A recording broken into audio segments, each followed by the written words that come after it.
Hello everyone, আমি এখন শিয়ালদা থেকে আসছি। তো আসার সময় আমার একটা কাজের জন্য আমি একটু ফুলবাগান হয়ে যাচ্ছিলাম। আর ফুলবাগানে আসা মানেই আমার একটা নস্টালজিক ব্যাপার। যদিও আমি প্রায় আসি ফুলবাগানে, আর এই বিল্ডিংটার পাশ দিয়ে যাই, ভাবলাম আজকে তোমাদের সঙ্গে শেয়ার করি। সেটা হচ্ছে যে আমার পেছনে দেখতে পাচ্ছ ট্রান্সফরমেশন চলছে, ভালো করে তোমাদেরকে দেখাচ্ছি। এই বিল্ডিংটার সঙ্গে আমার যে কত বছরের স্মৃতি আর কত স্মৃতি তার কোনো ঠিক নেই। তখন সবসময় যে আমি স্কুলে আসতে চাইতাম তা নয়, কিছু কিছু ক্লাসে আমি খুবই স্কুলে আসতে চাইতাম, আবার কিছু কিছু ক্লাসে আমি আসতে চাইতাম না, কারণ হয়তো কোনো রাগী টিচারের ক্লাস থাকতো বা কিছু এরকম, তখন আমি বায়না করতাম আসবো না। কিন্তু তারপরে চলে আসলে আমার খুবই ভালো লাগতো। মনে পড়ে যে আমি যখন বাবার সঙ্গে আসতাম, বাবা আমাকে রিক্সা করে নিয়ে আসতাম। আমাদের বাড়ি থেকে বেশিক্ষণ না হাঁটা পথ, কত বলবো, হেঁটে আসলে 10 মিনিট লাগে, কিন্তু বাবাকে আমি সেটাও বায়না করতাম রিক্সা করে যাবো, আর বাবা আমাকে রিক্সা করেই নিয়ে আসতো। এখন এখানে পাশ দিয়ে রিক্সাগুলো যেতে দেখি, তখন আমি কি নস্টালজিক হয়ে যাই। আর মা বলতো না, হেঁটে চল, হাঁটা খালে হেঁটে চল, 10 মিনিটের ব্যাপার। তোমাদের সঙ্গে একটা ভালো জিনিস শেয়ার করছি, সেটা হচ্ছে আমাদের স্কুলের এবছর 100 বছর হলো, 100 বছর। 1 জানুয়ারি বেশ ভালোই অনুষ্ঠান হয়েছে। আমি ফোনে অনলাইনে সব দেখেছি, কিন্তু নিজে উপস্থিত থাকতে পারিনি, কারণ আমি বেলগড়িয়ায় ছিলাম তো, আর আমার শরীরটাও একটু খারাপ ছিল, ওই জন্য আসিনি। কি বলবো, আর এই বিল্ডিংটায় আমার যে কত দুষ্টুমির সাক্ষী তার ঠিক নেই। এখন এই বিল্ডিংটার সামনে আসলে মনে হয় সেই দিনগুলোই ভালো ছিল। আজকে যদি সেই দিনগুলো ফিরে পেতাম, আবার খুব খুব ভালো হতো। এখন যারা স্কুলে পড়ছে, বর্তমান স্টুডেন্ট, তাদের সবাইকে আমি মনে মনে একটা কথাই বলি, তোমরা উপভোগ করো, এই সময়টা জীবনে আর ফিরে আসবে না।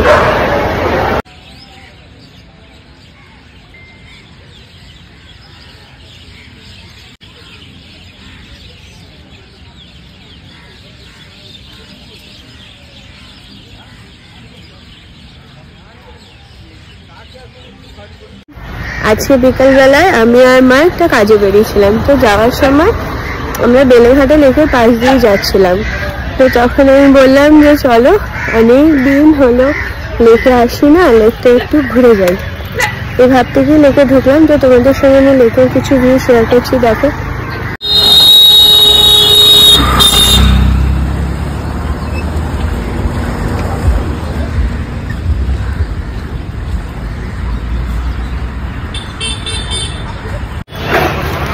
বহুদিন বাদে আমি আজকে লেকে আসলাম, মাও তাই। আগে আমাদের স্কুলের স্পোর্টসও এই লেকেই হতো। আজকে কি হলো জানি না, স্কুলে তোমাদের সঙ্গে শেয়ার করলাম, আর তারপরেই আমি আবার এমন জায়গাতেই এলাম যেখানে স্কুলের স্পোর্টসও হতো। আমি বেশ কয়েকবার মর্নিং ওয়াকও এসেছি, কিন্তু ওই কয়েকবারই। তারপরে আমি যেমনকার 10টার কাজে তেমনই হয়ে গেছি।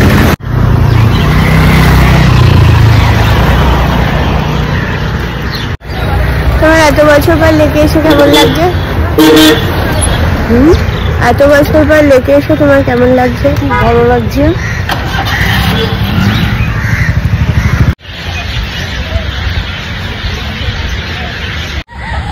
দেখো, এখন সবাই যে যার মতো ইভিনিং ওয়াক করে বাড়ি ফিরছে।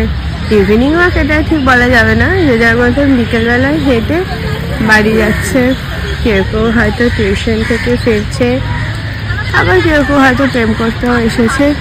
সব রকমের মানুষ, কত মানুষ এখানে হাঁটতে আসে। পাখির কিচিরমিচির শব্দটা শুধু শুনেছ, আলাদাই যেন মনে একটা শান্তি লাগে না?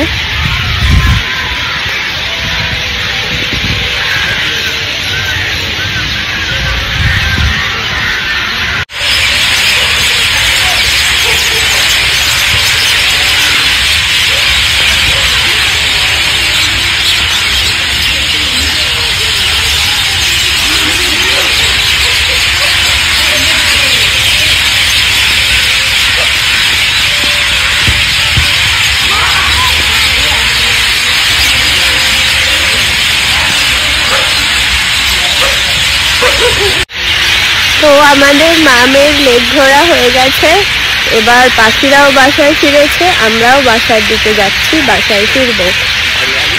লেকের ভেতরটাতে বেশ ঠান্ডা ঠান্ডা লাগছে, তাই আমি টুপিটা পরে নিলাম। তো ওনার ঠান্ডা লাগবে না, উনি শার্ট আলো কিছু গায়ে দেননি, সোয়েটারও পরেননি। বয়স কম, ঠান্ডা লাগে না, আমার বয়স বেশি, ঠান্ডা লাগে।